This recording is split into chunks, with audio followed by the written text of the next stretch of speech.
All right, this is somewhat off the cuff as a parting shot from a recent episode of the podcast. I'm trying to do it mostly off the top of my head. Basically, this is something that I'm titling The Bullet Train to Bummerville. And reason being, I submitted the frontrunner to only one award, the Oregon Book Award. And figuring that the frontrunner being such a quintessential Oregon story, I really got my hopes up that I might be a finalist for this.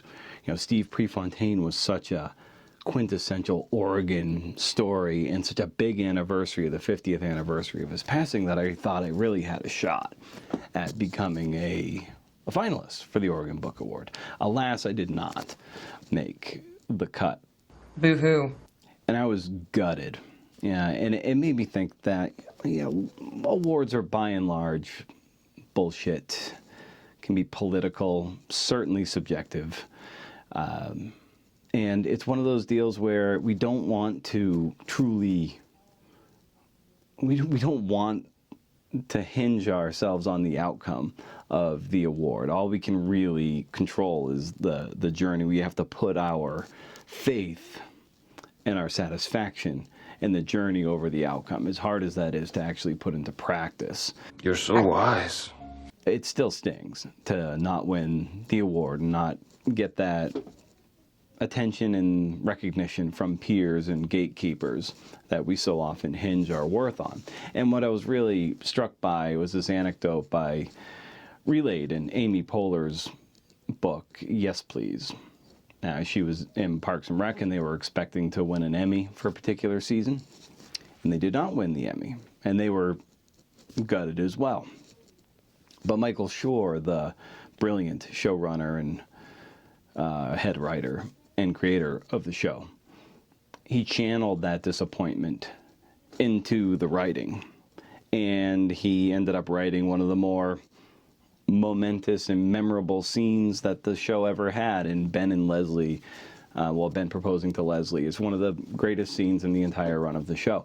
So he turned his disappointment into a tailwind. And I draw a lot of inspiration from, you know, taking that disappointment, these things that are out of our control, as an opportunity to get better and to learn from. But it is certainly a bummer because it's not unlike the Olympics, where you're working for so long for such a tiny window of exposure, and maybe you get that award, maybe you get a prominent review, you know, maybe people are sharing it on Instagram and maybe you can extend that window of attention. But by and large, you're spending at least 2, usually 3, upwards of 4 years, sometimes longer, but let's just say 3 to 4 years for a tight window, and then to not get some recognition, you know, from those committees, if you will. It really stings. But what gave me some pause and gave me some satisfaction, if you will, let's see, the writer Omar El-Akkad, who wrote the book One Day Everyone Will Have Been Against This. It came out in 25, so it's in this window of eligibility for the Oregon Book Award. He won the National Book Award. National Book Award.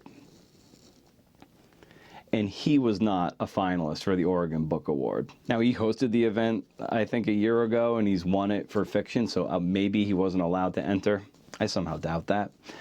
But the fact of the matter is that Omar was a National Book Award winner, and then his book didn't make the finalists. I tell you what, in a weird way, it made me feel maybe this much better.